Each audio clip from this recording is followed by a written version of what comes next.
Pues bueno, ¿conocéis el arroz? No el arroz como lo encontráis en el paquete, sino el arroz como planta, ¿vale? Al fin y al cabo es como hacer una idea, es como un cereal, ¿no? Como si fuera el trigo, ¿vale? Viene esa planta que tenéis ahí, simplemente eso se recolecta, se lleva y a través de unos procesos en el que se va, digamos que rotando, se va como, no centrifugando porque no es una centrifugación rápida, eso se van sacando los granitos, ¿vale? Y después se ponen en unos silos a secar y ya se le quita lo que es el salvado y el pericarpio, ¿vale? Y ya queda el arroz que conocemos. El arroz que conocemos es un arroz que tiene un proceso de desecación, ¿eh? No es lo cojo de la planta, se lo quito y lo meto en un paquete, ¿vale? Mira, el arroz, como veis, es una planta herbácea, ¿vale? Es importante, es anual, es una vez al año la recogida, ¿vale? De la familia de la gramínea. Se da en terrenos siempre muy húmedos o acuosos. De hecho, hay una gran sorpresa que todo el mundo suele, cuando se suele decir, dicen, ajá, y ponen cara raro, que es que Sevilla es la segunda productora del mundo de arroz, ¿vale? Como ciudad, Sevilla es la segunda ciudad del mundo en producción de arroz. El primero la supera una que hay en China y después Sevilla. Todo el Guadalquivir, toda la vega del Guadalquivir es productora de arroz. Todos estos pueblos que conocéis alrededor del Guadalquivir son productores de arroz. Entonces, cuando la gente dice, bueno, ¿y cuál es el clima idóneo? Pues fijaros, si aquí se produce arroz y se produce en China, digamos que el arroz acepta diferentes variaciones. Lo que necesita es humedad, ¿vale?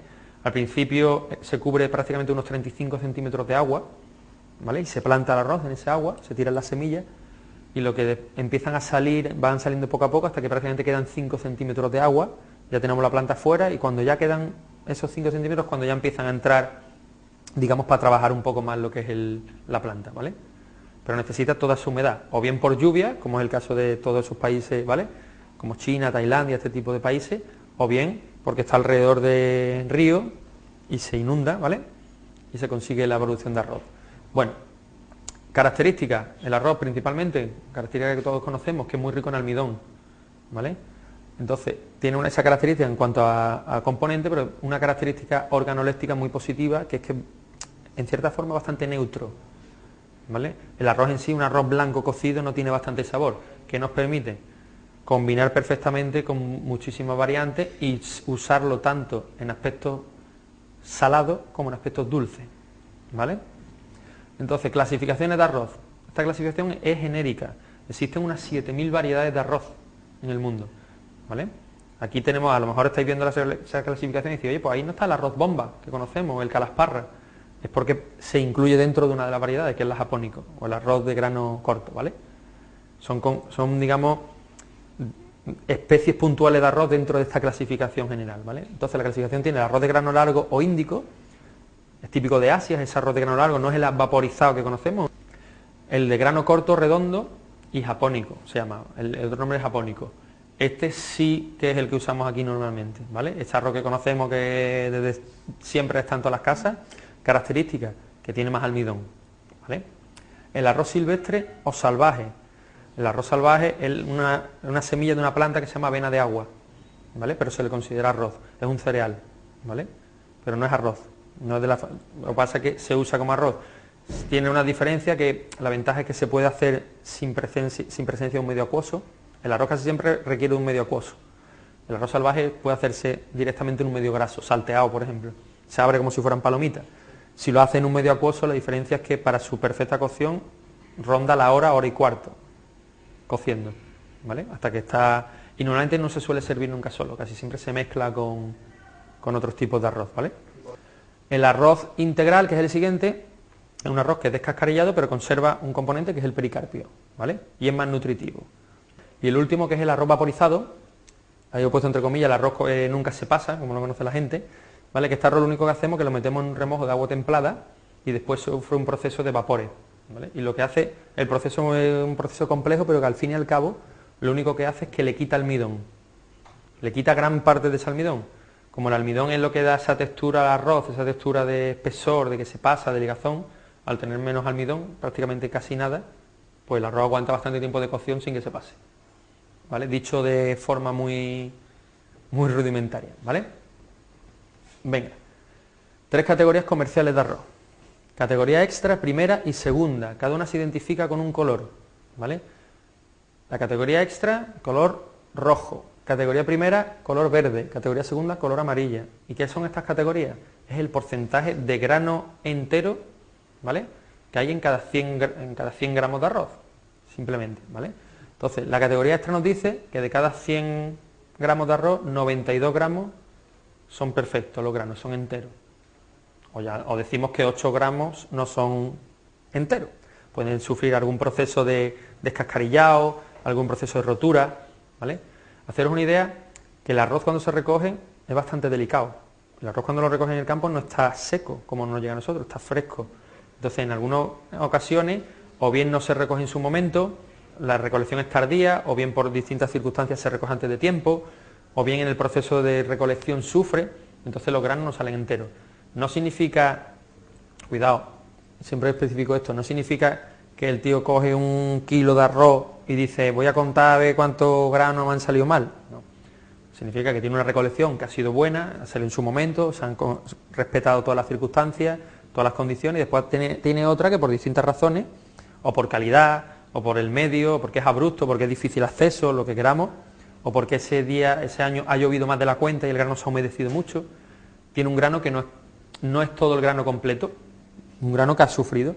Entonces el hombre lo que hace, como esa cosecha no la va a tirar, coge y hace mezcla, igual que con el café, ¿vale? Coge 1 kilo de arroz en perfectas condiciones y le mete 100 gramos o 900 gramos de los componentes que hagan falta, ¿vale? Entonces establece unos porcentajes que le están marcados como límite, como son el 92% en la categoría extra, en la categoría primera el 87%, marcado con verde, y en la categoría segunda un 80%. Tiene que ser como mínimo de arroz en grano en perfectas condiciones, ¿vale? Si os dais cuenta, cuando veáis las bolsas de arroz, veis siempre a lo mejor un puntito rojo en las bolsas, ¿vale? Casi siempre el puntito rojo, los otros no se suelen ver tanto. Normalmente cuando es categoría extra te indica puntito rojo y además te escribe categoría extra. Cuando son la categoría segunda ya no te suele poner tan grande categoría segunda, ¿vale? Que no pasa nada, que te comes y el arroz es igual de bueno. Lo único que pasa es que ese grano puede que esté un poquito, imaginaos la diferencia, que de cada 100 gramos 20 resulta que no vengan a lo mejor enteros, vamos, es que ni los vemos, ¿vale? No pasa absolutamente nada. En cuanto a componentes así de forma genérica del arroz, encontramos que tienen un 80% de almidón, es el que destaca, digamos el componente sobre todo, pero después tienen en ciertas formas proteínas, grasas y minerales, y de forma muy marcada la presencia de una vitamina, como es la vitamina B, ¿vale? En diferentes formas de vitamina, ¿vale? El arroz a veces decimos, no, es que el arroz lo meto yo en un saco y el arroz eso aguanta, no, el arroz caduca, ¿vale? Y su cocción, a medida que va pasando el tiempo, sigue desecando, ¿vale? Y puede pasar dos cosas, o que está en un medio seco y se deseca, y un arroz que vas a cocer y por mucho que lo cuezas no tiene una textura correcta, porque está pasado, no está pasado, digo, pasado de tiempo, o que esté en un medio que haya cualquier atisbo de humedad y el arroz la va gastando, porque es higroscópico. Entonces muchas veces abrimos sacos de arroz, o abrimos paquetes y nos encontramos el arroz que está como un puntito blanco en medio y el alrededor está como semitransparente, translúcido. Eso es un arroz que se está abriendo. O sea, que está almacenado con cierta, a lo mejor la cámara tiene humedad, o resulta que hay la proximidad de la salida de los aire acondicionados, o cualquier cosa, y el arroz empieza muy poco a poco, pero a sufrir procesos de cocción, se va abriendo el grano, ¿vale? Eso cuando tenemos la semana del arroz, ahora que viene, el chef Juan Tamarí, muchas veces yo lo he visto abrir sacos de arroz, sacos de 5 kilos, y esto no vale. ¿Cómo que no vale? Y coge el grano y dice, mira, este grano se está abriendo, este grano ya no respeta los tiempos de cocción estipulados, ¿vale? Entonces un grano que al echarlo en una cocción, pues si normalmente el arroz apónico, que es el que usamos, tiene unos 15 minutos de cocción aproximadamente, ese arroz a lo mejor se reduce a 11. ¿Hay problema? Simplemente que le perdemos 4 minutos de absorción del caldo en el que lo estamos haciendo, por lo tanto no tendrá todo el sabor que buscábamos, ¿vale? Esto es muy sencillo, ¿vale? Mira, los arroces tienen distintos usos, ¿vale? Uno sería plato único, que conocéis todos un ejemplo, que es el más clásico del arroz en España, que es la paella, por ejemplo.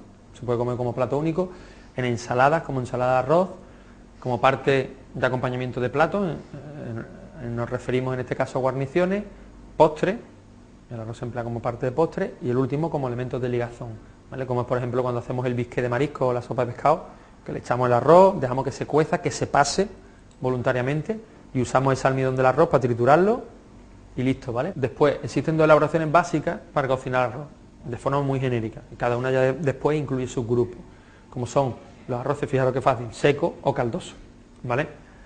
Arroces caldosos, todos conocéis, un arroz de bogavante, un arroz caldoso de pato, un arroz caldoso de codornices, un arroz caldoso. Pero los arroces secos, mira, encontramos 4 representaciones características, que son el arroz blanco, que el arroz blanco no es más que agua hirviendo con sal, que metemos el arroz, lo cocemos y cuando está unado o lo sacamos caliente, lo escurrimos y lo echamos directamente pues en unas lentejas, o bien se coge, se escurre, se enfría y se reserva. Eso es arroz blanco. Porque después el otro arroz es el arroz pilaf, que es el que muchas veces usamos como arroz blanco. El arroz pilaf es arroz que ponemos ajito, cebolla al fuego, sobre una grasa, echamos el arroz, lo rehogamos y una vez que está rehogado, simplemente echamos caldo y vamos el caldo exacto para que se reduzca y quede como la textura de una paella. Quede un arroz seco, ¿vale? Que se ha cocido en un caldo, el que hemos hecho un pequeño sofrito previamente y también el arroz lo hemos sofreído un poco. O sofrito, perdón. Pues ya está. Eso es un arroz pilaf, ¿vale? Y después el arroz risotto. Risotto no es más que la palabra risotto es arroz en italiano, no tiene otro significado. Lo que pasa es que nosotros hemos adoptado la palabra risotto como una forma de cocción también.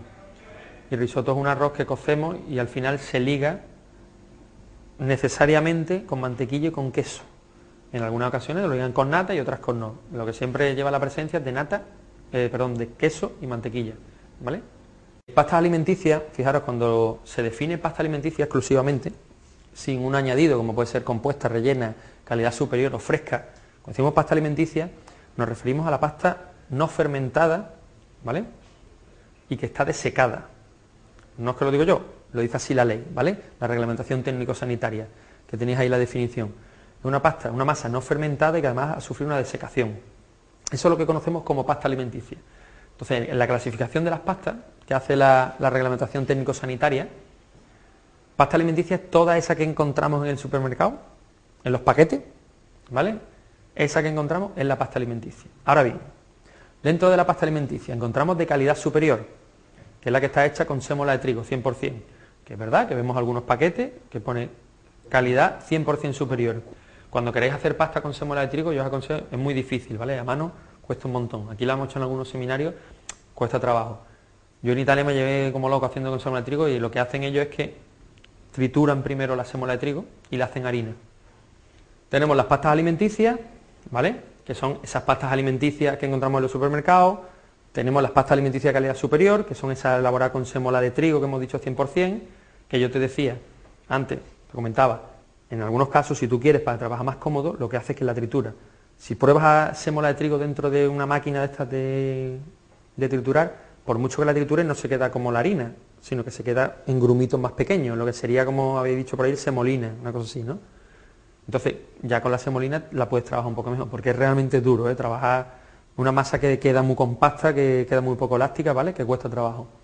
Después, las pastas alimenticias compuestas, que son todas esas que añadimos el huevo, que añadimos las pastas enriquecidas con espinacas, con vitaminas, con todo, cualquier componente que añadamos a esa pasta alimenticia, ¿vale? Se considera una pasta alimenticia compuesta. Pasta alimenticia rellena, que son aquellas que venden que tienen siempre algo en su interior, ravioli, tortellini, todo este tipo de cosas. Y pastas alimenticias frescas, que son simplemente las que conocemos por fresca. Esas que hacemos, que se hacen en casa, o la haces en el restaurante, que esas la compras también en los supermercados. Tú la puedes encontrar, esa pasta fresca. Sabéis que la temperatura el tiempo de cocción es inferior a la desecada, ¿vale? Entre otras cosas porque esa ya está hidratada, no tiene que recuperar todo el agua y después cocerse, sino que directamente solo se cuece, ¿vale? Venga, y por supuesto el tiempo de conservación es mucho menor que la pasta desecada, al ser fresca, ¿vale? Vamos a ver si tenemos valor. Venga. Ok, estos son simplemente solo características, ¿vale?, que rodean a la pasta. Entonces, la buena calidad de una pasta, ¿cómo creéis que se reconoce?